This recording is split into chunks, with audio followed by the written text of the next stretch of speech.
I started to say, Mark, this is Mark. This is one of my sparring partners. He's fighting for world championships in about a month. Started to say, I've never been dropped by a kick in my life or knocked down, but he'll probably, a couple of weeks, you taught me in the sparring, and he goes, hey, Joe, remember you said, whoa! Or he'll do that spin hook one, or he'll do that doofus axe kick one. Yeah. No, he says he's 6'3.5", but I know he's 6'5", you know. And he can stand over here and hit you with an axe kick by taking a little half step, you know. No. Don't edge him on, okay? All right, let's go to the next step. All right, position. I want to work with a couple interaction drills. We're going to do one simple one, which we're all kind of familiar with. What he's going to do, he's going to step in. I want you to step in with a jab and then step right back. I'm going to step in with a straight right hand. I want you to roll the shoulder, okay? Then I want you to weave underneath my left hand. See? Weave under. Then come back with straight right hand, left hook, cut kick. Boom. Got me? Okay. So he's going to draw my attack. Boom. I step in. 1, 2, boom, boom, boom, kick. Everybody got it? Okay. Now, what are we working on? Say, hey, everybody knows that drill. So he's working on 2 movements. He's learning to move the upper part of the body. Notice his stance in that move. So this is called foot rhythm. When the feet are moved, we call that foot rhythm in boxing, okay? Don't say footwork. It's like a Mickey Mouse term, because I know a lot of karate schools use that word, and it's not really that scientific. But when you say rhythm, what is foot rhythm? That sounds a little more in there. Has everybody got me? So try to use the word rhythm instead of the word movement. A lot of times you see in a boxing gym, I have somebody saying, and the coach yells, rhythm, rhythm. What he means is your head's too stationary. He wants your head moving. So he wants your head moving. So we call that head rhythm. Now what he's working on now is when he's rolling, see, I got move it from the hips up, so this body rhythm. Now when the head ducks underneath, see, head rhythm, back with a straight right hand, left hook, close the door, cut kicks. Everybody got me? All right, let's go play ball. Just work on this drill, then we're going to go. One of my favorite moves for the left hand is, I love working this stuff. Like come in, fake a low jab, hit him with a high jab, fake a high jab, hit him with a low jab.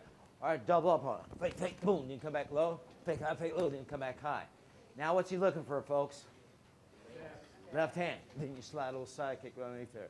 Because he's all tongue-tied. You got him thinking. You got him in a conceptual mode. You got him at that fluid level of consciousness. That's called broken rhythm. Broken rhythm is when you cause somebody to mentally stumble.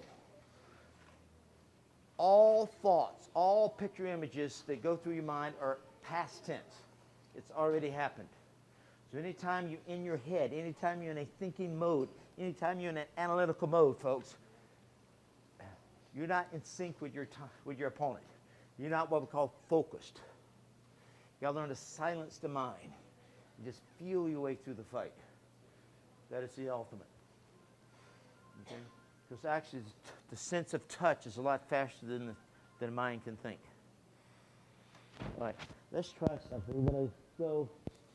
Another one of my favorite moves, left hand. I love to throw a hook off of a jab. Get a guy, boom, looking at a jab, boom, boom, then hook right behind it. Because they get a guy trying to block a jab way out here with his right hand. See, when that right hand comes out, he's wide open for a hook. He's wide open for a round kick on the other side.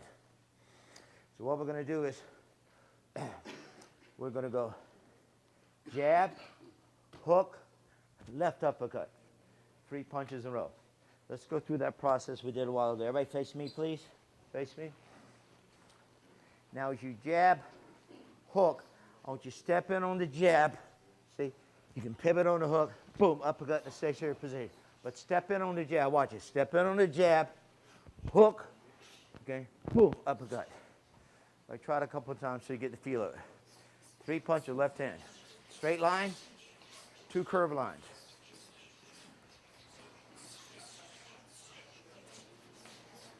Try not to lock your hip when you're throwing those punches, folks.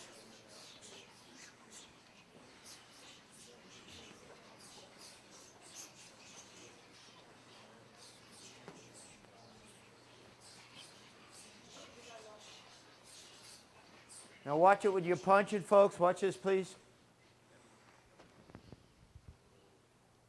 flex your joint. See my knees are flexing? You get weaker, see? When you extend the joint, watch me, extending the joint, see? You get stronger. So I want to try to punch, okay, when my knees are being extended. So if I'm throwing a straight right hand, see I'm pushing with the rear leg. As I'm extending, see the hip through the center line. As I make contact, rather than that punch, I'm sitting down on my left heel. See, I'm sitting on a punch. Now, although my butt is coming up, I'm still pushing down my heel. As I push down the heel, boom, I'm extending and straighten out my left knee as on the right hand. Now on the hook, watch it. The hook, if I start both knees slightly bent, I'm sitting down on my right heel. See, sit the weight down, sitting it down. But as I'm sitting down, I don't sit like down like that. Because what happens when I sit down like that, I'm flexing my knees, I'm losing power. So I sit down at left heel, boom, I want you to straighten that knee out. So I want to extend that knee as I sit down, drive that heel down in the ground. So watch it on the jab. So you guys want a fast jab, watch my body language. It's basically there's 6 styles they hold their hands when they box. You got the log cabin style, the orthodox, you know, the peekaboo. Pick whatever you want. Basically, you got a squared style, which is like this. The front foot's on a 25-degree angle. And you've got this angle move, which is what I've tried to teach. When you line up your body, see if you can get the weight, the majority weight on the left heel, and on a straight alignment, straight from the heel, straight up to the side of your left side of your body. I went on a straight line, okay, with the shoulder. So the shoulder is directly over the heel. When I keep that shoulder straight over the heel, boom, see my feet are underneath the body. You can move fast, you can hit hard. When your feet are not underneath your body, folks, I don't care who you are, you can't not move fast. So here I get a very stable position. I got a lot of power, but I can't move fast. Here, I can move a little quicker, see, but my position is not as stable. You got to find that happy medium. And I try to tell guys, get that alignment. Left shoulder, straight line with the side of your body, straight over the maximum weight on your left heel. Is that where I'm at? Then, boom, see, if that's where I'm at the end of that jab, boom, I can hook real fast. But if I'm leaning, you can't hook. You're going to see this tomorrow night when people fight in. I saw it yesterday when my black belts were sparring. So a lot of guys throwing good right hands, nice and straight. And they hit the guy. And I said, you hit him, why didn't you come back with his left hand? Well, they couldn't. Why?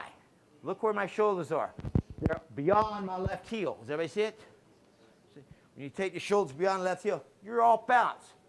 You can't punch when you're off balance. I don't care who you are. Okay? So you're going to have trouble getting the hook, come behind the jab that quick when you have that right alignment. So, boom. See my shoulders directly over the heel? See the end of the jab, see it's directly, boom, now I can hook fast. Pow, pow. Then you can come back real fast. Pow, sit down on it, and get that leverage. Shoot the hips into the punch, boom, and stand up on that uppercut. Pow, pow, pow, with that uppercut. All right, go.